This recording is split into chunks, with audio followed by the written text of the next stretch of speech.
Hello mga kaludi, welcome back to my channel. At kung bago ka nga pala dito sa channel na to at hindi pa tayo friend, please pindutin mo na yung subscribe button, no? Para lagi ka nang updated sa tuwing may mga bago tayong video na i-upload sa channel na to. Okay, for today's video mga kalods, no, yung sample natin, our subject is monthly report.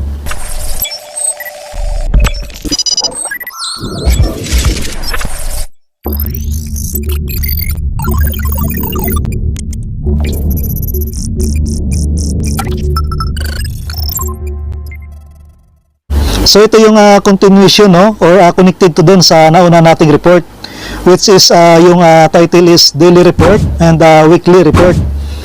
So if gusto niyo malaman or kung makita kung paano gumawa ng daily report at weekly report, is panoorin niyo lang yung previous sample video natin, no. Ayun.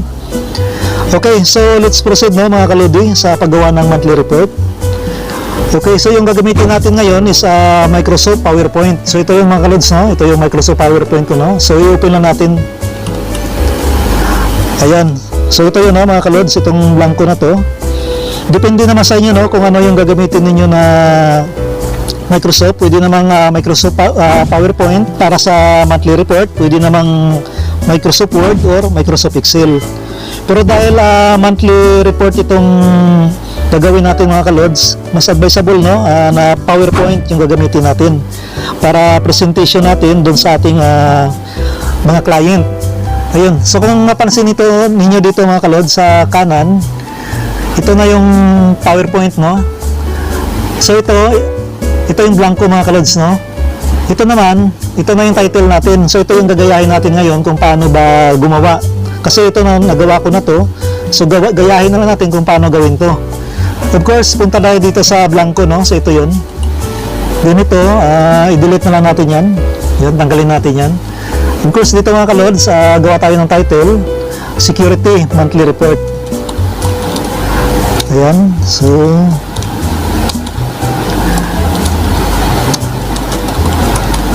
okay, so ganun lang kayo sa mga kalods, no? I-bold lang natin to. Ayan. Yun, ito naman, palitan na natin ng kulay. Right click lang dyan. Pwede natin palitan yan kung anong gusto nyong kulay.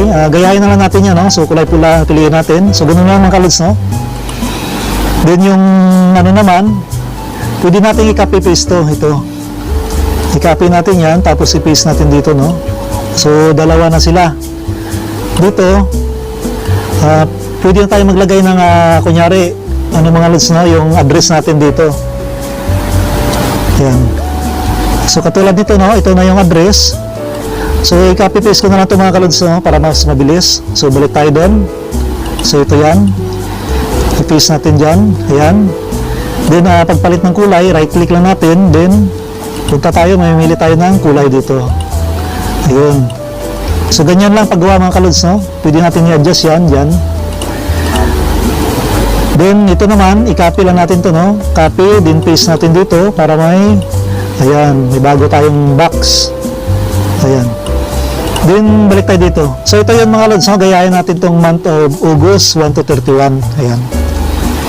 So punta tayo dito sa sample natin. I-copy lang natin dito mga lods, no, para mabilis. Ayan. Ayan. So yan na yun. Then palitan natin ng kulay, yung background niya, dilaw. So dito natin makuha yan. Ayan. So kuwang-kuha na mga kalods, diba? So yung logo na lang dito. So yung logo ng organisasyon na inyo mga kalods, yan ang ilagay ninyo dito. Or pwede rin yung client nyo, no, yung ilagay nyo dyan para dalawa. So ganun lang mga kalods, no, yung paggawa ng title, yung pinaka-headings natin, kunyari pinaka-front, Security Monthly Report, yun na yun, no. Tapos ito yung month of August, kunyari, na ginawa ninyo na report. Ayun, for presentation. Okay, so tapos na tayo dyan.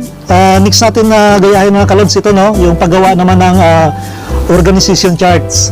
Ayan, so ito yun, no, ito yung pangalan natin dito. Ito yung kay DC, isa-isa natin, day shift, night shift. Then yung mga subordinate or yung mga line guard sa baba. Ayan. So paano ba gawin yan? Of course dito, ito mga kalods, delete na natin to. Hindi naman natin to kailangan. Ayan. Ayan, so dito mag-title tayo, no. Organization chart. Ayan. Ayan. So i-bold na natin yan, no. gayahin lang natin yung sample natin. Ayan, palitan natin yun ng pula background. Okay, so ito mga kalods, no? Paano ba gawin tong chart na to, yung ganitong chart? Dito i-click nyo lang dito, tapos punta tayo mga kalods, no, dito sa insert. Ayan, insert, sundan nyo lang mga kalods, no? Tapos punta tayo ng smart art. So ito yun, no? Smart art. So dito makapamili tayo dito mga kalods. So halimbawa yung ganong style, punta tayo sa hierarchy, no? Ito, ayan. Then select lang kayo dyan kung anong gusto nyong sample. Example ito mga kalods, no? Yan. Then okay lang, no? So ito na yan mga kalods, no? Yan. Yung paggawa naman ng organization chart, lagay nyo lang dito. Sa kanan may lalabas yan dito mga kalods, no? Ayan. So yan na yung sa kanan niya, ito. So mag-type tayo dyan, kunyari, pwede rin tayo mag-type dito sa text. Ayan, kunyari, nakalagay doon DC, no? DC. Tapos, enter natin, tapos yung name. Kunyari, anong name ng DC nyo? So, ilagay nyo lang dyan, no? Yung kalods. Tapos dito naman, SIC. SIC, D-ship. Okay, din enter natin. Tapos yung name ng SIC. So, same thing din dito, no? SIC night shift, tapos enter name, yung pangalan. So depende naman sa inyo kalods, pwede nyo singitan ng photos yan o yung picture, depende sa inyo kung nilagay lang yung picture, no? Ayan, so ang tanong dito, no, balik tayo dun sa sample natin. So ito, ayan, so kunyari mga kalods, dito magsingit kayo dito sa baba nito ng chart, mag-add kayo. I-right click nyo lang dito mga kalods, no? Right click nyo. Tapos, punta kayo sa add shift. Yan, add shift. Kung sa baba kayo magsisingit, magano lang kayo ng below. So, nakita nyo mga kalods, meron na, no? Below. Kung gusto nyo naman, sa kanan naman dito, punta lang kayo dito, tapos right click nyo lang. Add shift ulit. Tapos, before. Yan. So, meron na mga kalods, no? Kung dito naman sa kanan niya, kunyari, right click nyo lang ulit. Add shift. Tapos piliin nyo yung after. So ganun lang mga kalods, no? Yung pag-add ng chart dito, ganun din, no? Sa left tayo maglalagay. So add shift before. Ayun. So sa kanan tayo maglalagay, right click, add shift after. So ganun lang kasimple mga kalods. So dito din mag-add tayo. Mag-add tayo kunyari sa baba. Add shift below. Yun. So ganun lang kadali mga kalods. So kaliwa tayo maglalagay, add shift, punta tayo sa add shift, tapos before. So ganun lang paggawa ng organization chart mga kalods. So napakasimple lang, no? Napakadali lang. Ayun. So dito naman pwede nyo ring lagyan ng kulay katulad nito, no? May dilaw, so pwede natin lagyan yan. Right click lang,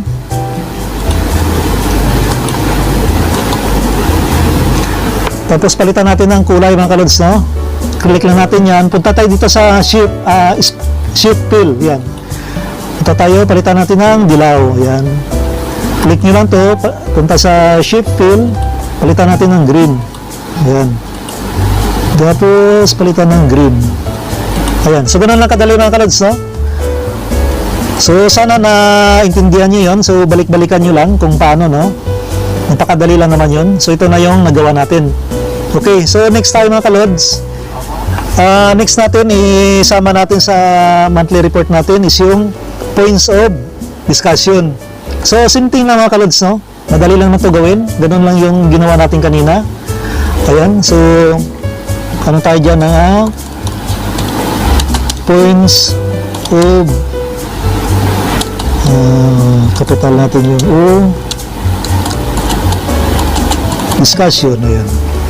Tapos, ganun lang din ulit gagawin natin, naka-bold. Tapos, i-white natin yung yan. Tapos, palitan natin ng red. Ayan.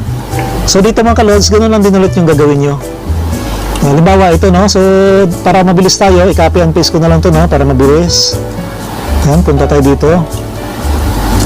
Ayan. So, yun na mga kalods, no? Tapos, yung background, palitan natin ng kulay. Kunyari doon, gray, so i-gray din natin. Ayan. So, ganun lang kadali mga kalods. Okay, so next, skip tayo. Kasama dito, dahil ito na nga yung ano natin, points of discussion, unahin natin si Luzon Town. Okay, so ito yung si Luzon Town. So paano ba gawin itong mga box na to? Paano ba siya gawin? So punta tayo sa blanco mga kalods, no? So ito yun, title natin kunyari dito, Luzon Town. Okay, so kulayan natin to. I-bold lang natin, palitan natin ng kulay na ano bang kulay natin dyan is red. Then, ang background natin is yellow. So, palitan lang natin, no? So, okay na mga kalods, diba? Dito naman mga kalods, yung paggawa nitong box na to, dito lang, no? So, punta tayo sa insert. Ito mga kalods, no? Sundan nyo lang, insert. Sana nasundan nyo, no? Kahit medyo mabilis tayo.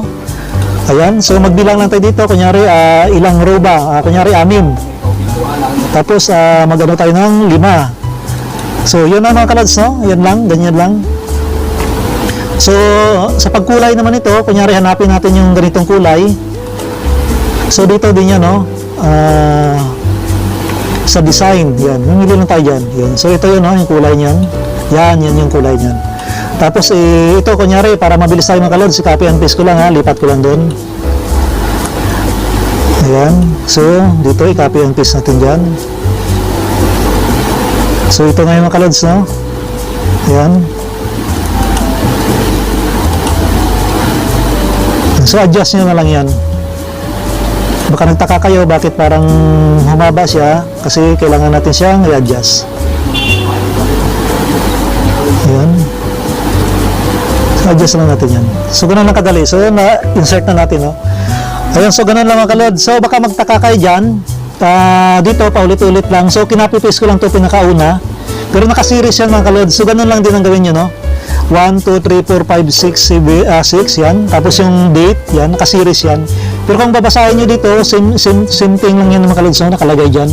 Basta importante dyan, yung number, yung reference number, date, time, yung activity or yung incident, yung lalagay nyo dito. Tapos yung action taken, yung ginawa natin. Then yung status, kung close na ba yan or open na ba yan. So yan yung i-discuss nyo sa mga client, no? I-discuss natin sa mga client. So yung next dyan point of view natin, discussion, medical alert, no? So meron na rin ako nagawa niyan, ito mga kalods, no? So ito yan. So same thing lang yung paggawa ng Luzon Town. Yung sa medical alert. Then yung next dyan na ginawa natin is yung fire alarm. So same thing lang din yan. Yan. So dito, magkaparehas lang yung mga kalods kasi kinapipaste ko lang. Kasi sample lang naman to, no? Kaya ulit-ulit lang yan. Pero in reality, kayo na yung gagawa niyan. Depende lang sa inyo. Ayun. Then next natin dyan sa fire alarm is yung security report or yung mga incident report natin. So ito yun. Ayan. So next natin mga kalods, no? Tapos na tayo dyan. Alam na natin kung paano gawin yan. Yung recapitulation natin. So ito na yun. So yung Luzon Town natin dito, kung balikan natin dito, yung Luzon Town. Ayan, kung bibilangin natin, ilan ba yan? 1, 2, 3, 4, 5, 6. So meron tayong Luzon Town na 6. So ito yun. So same thing din, bibilangin natin, yung medical alert natin, 6 din. Fire alarm, 6 din sa buwan na yun. Security report, meron tayong 5. 5 para sa fire alarm din, sorry. So yung total natin dito is 22. So gagawa tayo ng chart yan mga kalods, no? So ito yon. Ito yung sample natin. Yung points of discussion natin. So yung Luzon Town natin 5. Ayan, so 6 yung Luzon Town natin. So nakaturo siya sa 6 dito yan. Yung medical alert 6 din. So yung fire alarm natin 5. So nakaturo siya dyan sa 5. Yung security report 5 din, 5 din. So nakaturo sa 5. So wala isang 6 dito pero nakaturo yan tayo sa mas lamang. Din yung pinaka-total natin, nakita nyo naman ito 20, 21, 22. So dito yung nakaturo. So sa 22. So paano ba gawin yan yung points of discussion, yung chart? So dito lang yan mga kalods, no? Titlean muna natin, no? Yung sa sample lang naman to, no? Lagyan natin ng kunyari sample, no? Sample lang lagay natin dyan. Ayan, so yung natin yan. Sample lang naman to, so sample lang ilagay natin para mas malinaw. I-bold natin, tapos ito gawin natin red. Ayan. So gagawa tayo ng chart dito. So dito mga kalods, may nakalagay na dyan, no? Mamimili na lang tayo dito sa gitna. Ayun mga kalods, no? Dito nga sa gitna, no? Ito. So nakita nyo yung chart, ito. So pindutin lang yan mga kalods. Tapos punta tayo dito sa bar. Ayan. Dito sa baba mga kalods, no? Mamimili lang tayo dyan. Pero meron naman yung lahat yan, no? May pie, line, mamimili kayo dyan mga kalods. So gamitin natin ngayon ito, no? Yung sa bar. So ito yun. Tapos pindutin lang natin tong okay mga kalods. Pag pinindot natin tong okay mga kalods, may lalabas din dito na Excel, no? Kasi doon natin i-set up sa Excel yung itong chart natin, yung sample natin sa Microsoft Excel. So lalabas siya dyan automatic pag click natin tong okay. So i-click natin, no? So ito na yung mga kalods, ito na yung Excel, no? Pero dito mga kalods, so nakita nyo sa kaliwa, ito na yung chart na nakalagay. Din ito yung Excel natin. Nakita nyo ito mga kalods, ito, itong may arrow. Kasi ito lang ang gagamitin natin, yung dalawang row lang. So ito, tsaka ito. So ilagay lang natin mga kalods, no? Ano lang natin yan, lagay natin dito. Sorry, hindi nadala. So dito lang natin ilagay. So yan na. So ito mga kalods, hayaan nyo na yan, naiwan na yan, no? Din dito, ito i-fill up lang natin to, no? So yung loss and found natin, i-fill up natin dito. So i-copy and paste ko na lang para mabilis. So ito na yon. Yan, i-adjust ko lang. Okay, so tanggalin ko lang to, no? Alisin na natin yan. Yan, so dito adjust din natin to.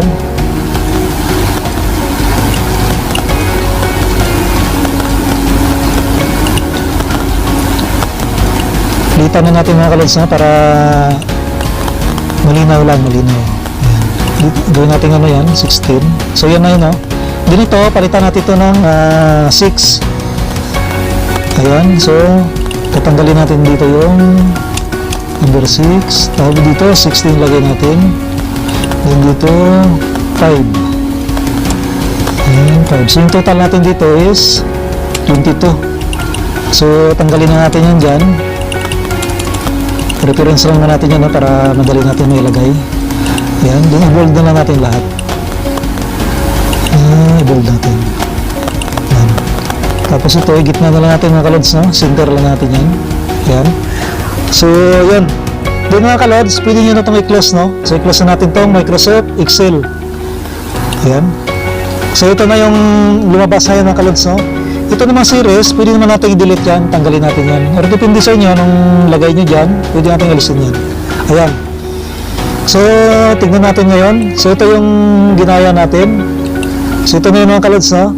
Ngayon, pwede natin itong palitan ng background naman. Yan. So, ito. Dito na sa fill, no? Palitan natin ang nakalagay dyan, pink. Orange ba yan? So, ito pala. Yan. Tapos ito, pwede rin natin palitan yan, no, mga kalods. Yan. So, palitan natin ng kulay yan. Ano ba nilagay natin doon? Green. Yan. Tama ba? Ibang green. Pero same lang naman yan. Ayan. Kunyari palitan natin ng green. Ayan. So ganun lang mga kalods, no? So yung loss and found natin, so yung loss and found natin 6, yung medical alert 6 din, fire alarm 5, yung security report natin, so nakaturo yan sa 5.